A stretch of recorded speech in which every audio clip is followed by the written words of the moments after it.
Wisdom out of season bears no fruit. You know, I'm not going to take seeds to build a garden and go plant it on Coney Island on the beach. I'm not going to do that. Because no man of knowledge would do that.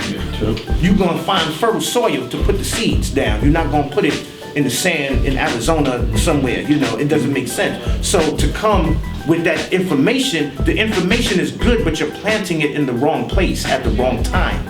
And anybody who's a man of knowledge in mathematics and science, as you would claim to be, you would have foreknowledge of where you're at.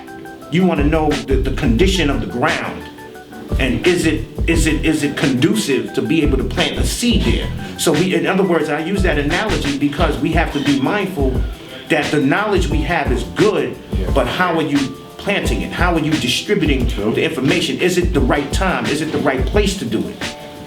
And so, as Sunir stated, and I have to go back to that because he made a profound statement. Our approach to blackness is far deeper than any argument a person can make about nationality, because you're talking about how a few men define something in legalese.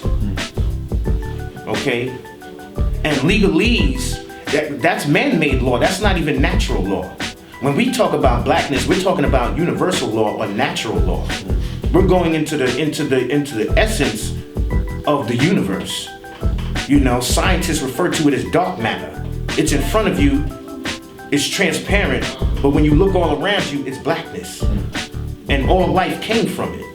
That's far more supreme than arguments about what it says on a piece of paper that a man wrote that had a white wig on back in the 1700s. I mean, I'm just saying. And it was for his benefit, not yours, not ours. Actual.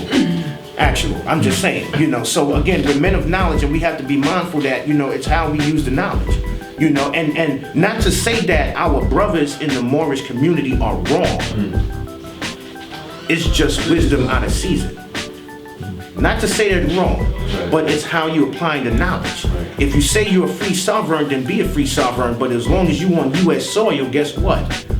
The laws of this country apply to you as a sovereign. And they can choose whether or not to respect your rights. They don't respect the rights of nations now that have military, that have nuclear weapons, or countries that are trying to build nuclear weapons. What makes you think they're gonna respect you now? They're not respecting you because you're more. They're not respecting you because you're black.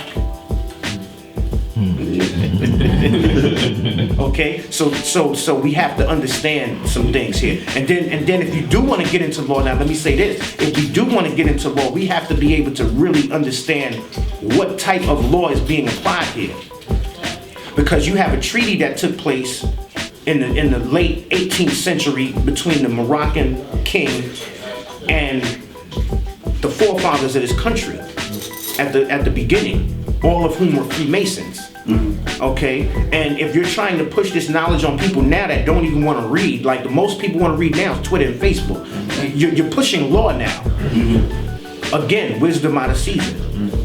Right? Now you're giving a baby a sirloin steak, and the baby ain't got no teeth. The baby has no teeth, but you're giving him a sirloin steak with hard broccoli. Come on.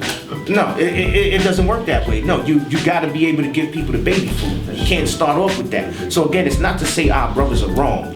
If Mecca did this.